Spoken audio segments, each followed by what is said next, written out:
কিছুদিন আগে আমার বাবা মারা গিয়েছেন। আমার ভাইয়ের বিয়েতে কি আমার মা অভিভাবক হিসাবে যেতে পারবেন? প্রিয় দর্শক, আপনার বাবার মৃত্যুর পর স্ত্রী হিসাবে আপনার মায়ের ৪ মাস ১০ দিন পর্যন্ত ইদ্যত বা শোক পালন করতে হবে। এটি অপরিহার্য এবং ওয়াজিব একটি আমল।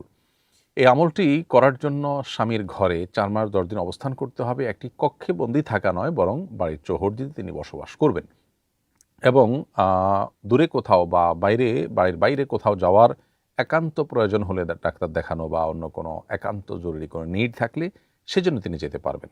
সে ছাড়া তার আসলে আর বাহিরে যাওয়ার সুযোগ নেই বা যাওয়া উচিত না।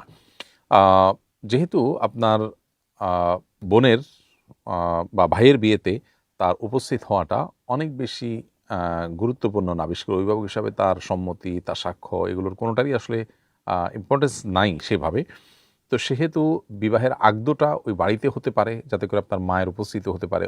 আনুষ্ঠানিকতা যতটুকু সম্ভব ওই ঘরে হতে পারে যেখানে তিনি আছেন। তাহলে তার উপস্থিতিও হলো, আবার তিনি ইদ্যত ভঙ্গ করলেন না এবং অনুষ্ঠানটাও হয়ে গেল।